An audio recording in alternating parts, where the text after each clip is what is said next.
Oh, good afternoon, everybody. Today's a special one today because I'm actually having a chat with somebody who I've known a long time. I think probably about, I don't know, since I was seven, Yeah, maybe. that'd be a good 40 plus years. Yeah, so it's definitely over 40 years. I'd like to welcome Adam Dickinson to the chat. So, mate, how are you? Yeah, good, thanks, mate. Not too bad at Yeah, all. good. Adam and I have known each other for quite some time, better known as Dicko, when we were in the Scouts, well, Cubs, Yeah, right back.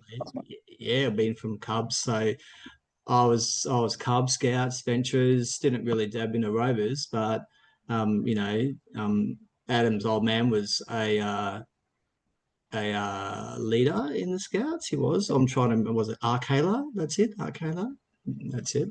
So yeah. So we've known each other for quite some time. So probably this is out of the people I've had a chat with lately. You're definitely up there as the longest person I have known in this chat. So a lots of obviously lots of things has obviously changed over the years from being 6 to 51. And what are you now? 50? You're 3 or 4 years older than me. Yeah, 53, mate. Yeah, that's it. Yeah, so yeah, thought you're older than that, but anyway, that's okay. So obviously the conversation we want to have today, obviously with all the other chats that I've had, is just about men's health. So November's obviously coming up, very very soon. I'm actually heading down to Brisbane in a couple of weeks for the Brisbane pre-launch for Movember this year. So, which is going to be good. Catch up with some old mates and have a chat, and the Mo sisters as well. So, from your perspective, what does Movember and mental health means to you? Because I know that you've experienced a lot of issues and trauma and stuff in your life, and we Mm. don't really need to delve into that. It's totally up to you if you want to go down that conversation. Like I've told a lot of people, this is a safe place to have a chat. So if you want to express, that's fine. If you don't, that's no dramas. But I know for me, like with mental health, so I see a psychologist. I've seen her for last 7 years, give or take. So, it's initially it started off as a sports psychologist. Well, that's what her specialty is. But then obviously it deeps into a little bit more than just that. So I was keen to kind of get your thoughts and perspective on mental health. And yeah, just yeah. Yeah, I think it's one of those things. Like, obviously, I've heard of Movember, plenty of friends like yourself, work colleagues that participate, raise donations for it. I don't think anyone's quite gone to the extreme that you have, none that I know of. Yeah, it's one of the things. It's just far too important, and like people say, blokes, we just don't express enough, don't share enough. And so it's important to get the message out there that it is okay to do that. And if you need help, Yeah. Yeah, that's it. Yeah. So I know myself that I use this platform obviously to try and raise more awareness. And the conversations that I've had with people over the last 1 or 2 weeks, it always comes down to, men don't express themselves.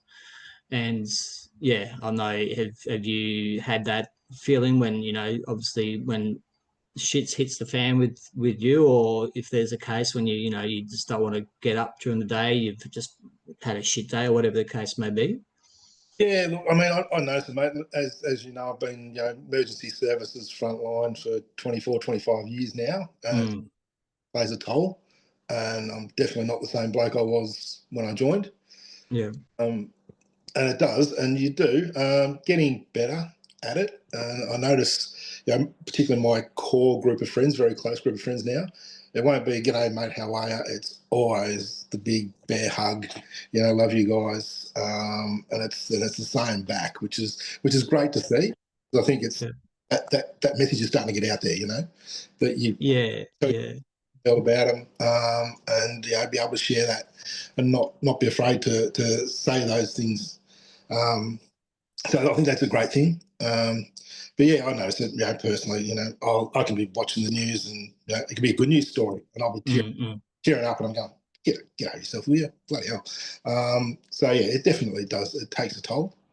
Well, see, I'm the total opposite with that because at the moment I'm not sure if it's men's menopausal or not, but anything that I watch will bring me to tears, and that's either a good thing or a bad thing. Like what I watch, I should say, it's a good thing or a bad thing.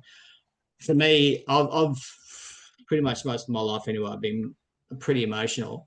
You know, I wear my heart on my sleeve, so it doesn't take much for me to cry Mm-hmm.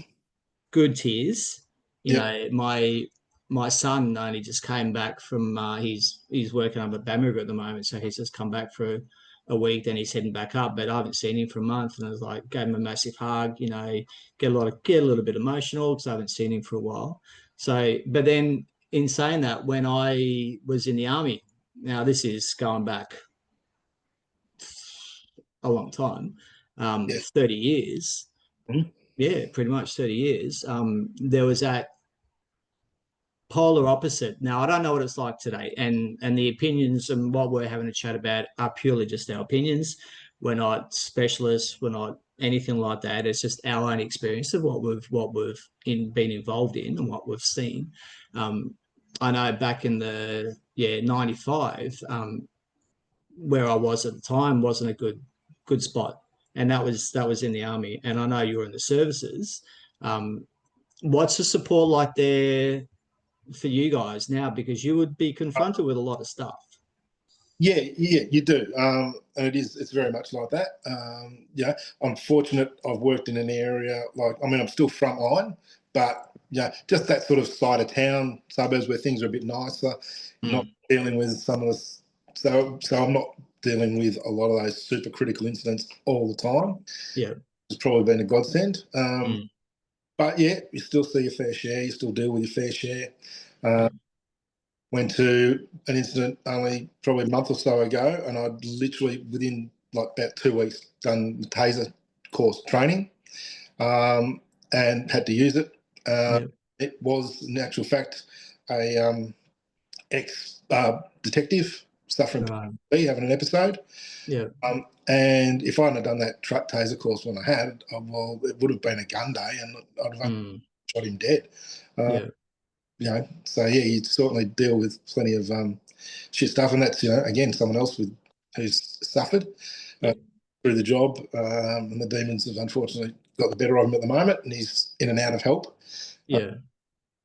But Is there external support for, so for someone in that incident? I know, like with my work, yeah, we have external support that we can rely on and have a chat with, and that's just not myself. It goes to family as well.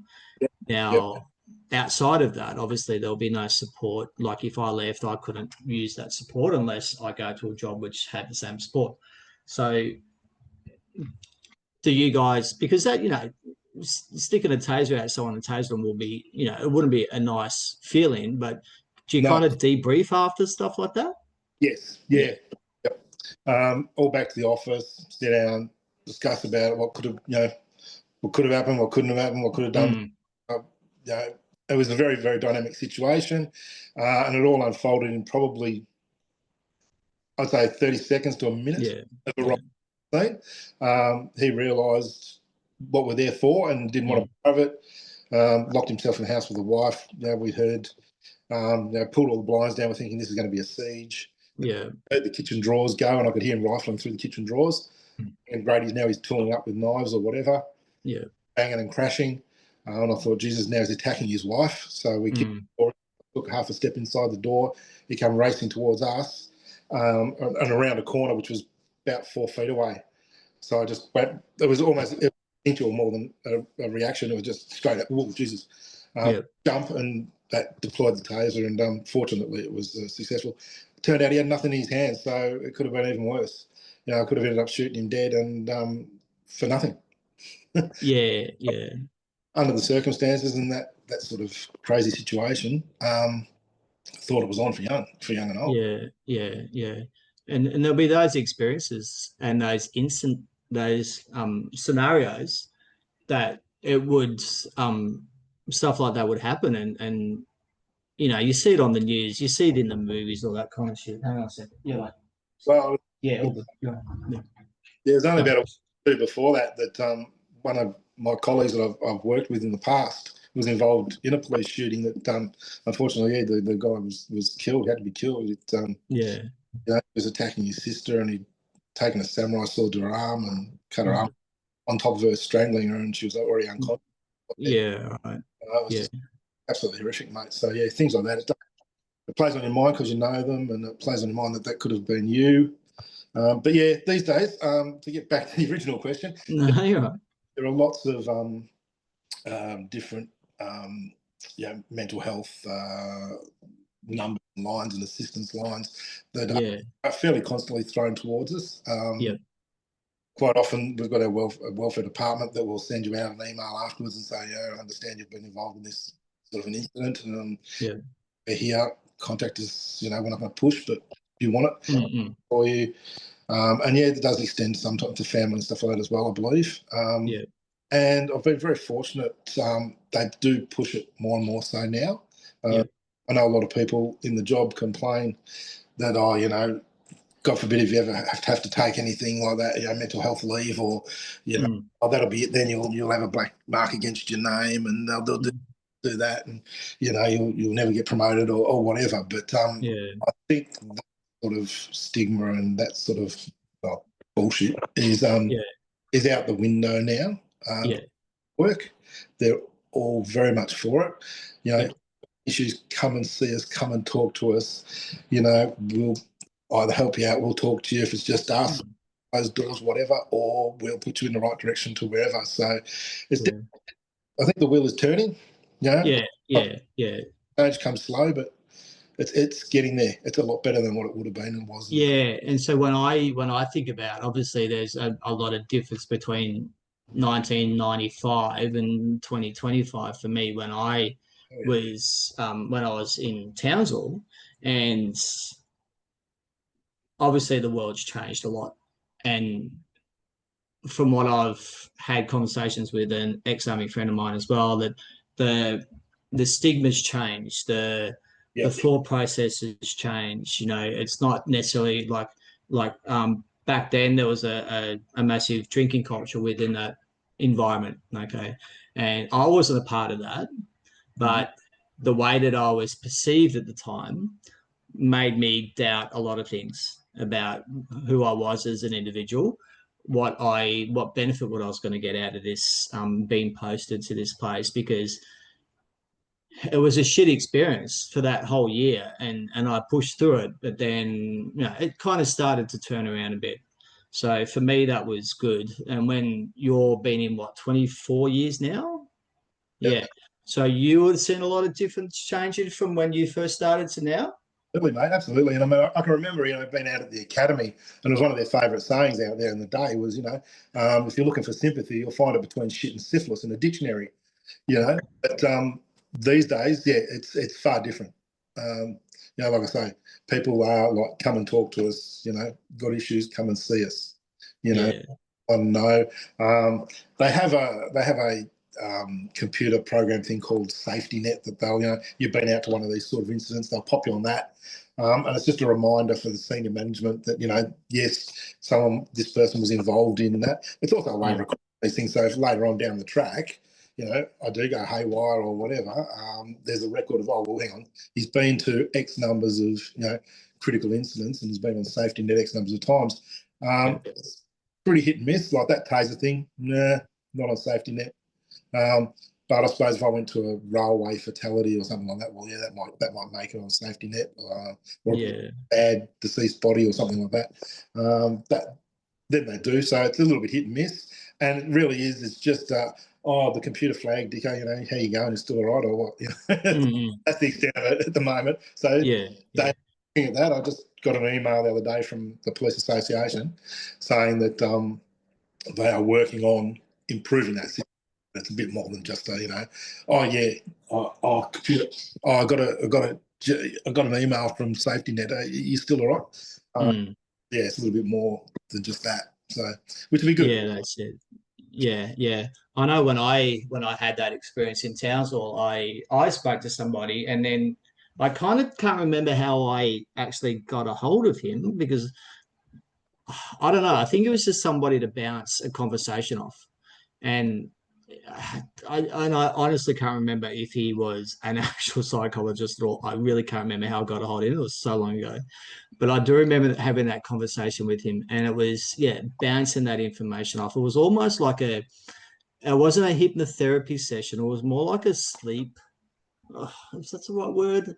It was a maybe in hypnotherapy. I don't think it was. It was something else. It was some other form of therapy. But I only saw him once. But I think there was definitely a turning point for that. Now, whether it was, I don't know. I don't know what it was. Whether it was just something that was happening outside of work, which had helped that procedure in making the life there a little bit more pleasurable. I really don't know. But when I started seeing my other psychologist, like obviously there's a massive gap between then and there. And in that period, there was, mental health. It's not like it is today. There isn't that, it is a lot more acceptable. And when I was talking to my eldest the other day about this, so we had a good chat. It's more impacting people his age. So Yep. he's 22, and it's impacting around that age group. But they're more accepting of it. And now when when we're talking about generations, obviously there's a generational shift in acceptance and stuff like that. It's not just mental health; it could be anything. So there's definitely a generational change in that. And I don't know about your upbringing. Well, no, some of it, but not getting into the details about it. But what was I know um, there was I'm just trying to think of the right word to say without incriminating anyone. Um, just the fact that obviously Adam and I know we know our families. But let's put it this way: I'm more open to the experiences of what the youth are going through today because I dealt with that in the past. And, someone who's older than me may not have experienced that in their lifetime. And when I'm talking about like the older generation, for example, older men, I was having a good chat with a friend of mine yesterday about this. And there's definitely that stigma behind older men. And I'm talking, 60 and plus, that Okay. may not have had that experience in their lifetime when it comes to mental health. And when we're looking at when I was in the army, there was a lot of older gentlemen, lifetimers they've only had one career and that's it. And I would assume that there'll be some similar in the forces where you work as well. Is there? Can you see that difference between ages when it comes to mental health in your work environment? Yeah, I think like you say, that a lot of the older generations are very much, just suck it up, princess. Yeah. Hard man, just deal with it. Like I say, things are changing, and I think you and I are fortunate enough to be in that age group where we're old enough to be smart enough to go. We need to get on board this. Yeah. Be too old and set in our ways and go, no, just suck it up, because that's never going to work out well. No, that's it. The far too many. Well, no, I've been fortunate actually to be truthful, that I don't see too many those ones that damn well are just going home and drinking themselves to oblivion every night and all that sort of stuff. Yeah. But I do see quite a few that retire and within 6 months they're dead. Yeah. Sort of wonder what is that? Is that just the home life or lack of any sort of hobbies, activities, exercise? They just Mm. wait until they Yeah. what the go. Yeah.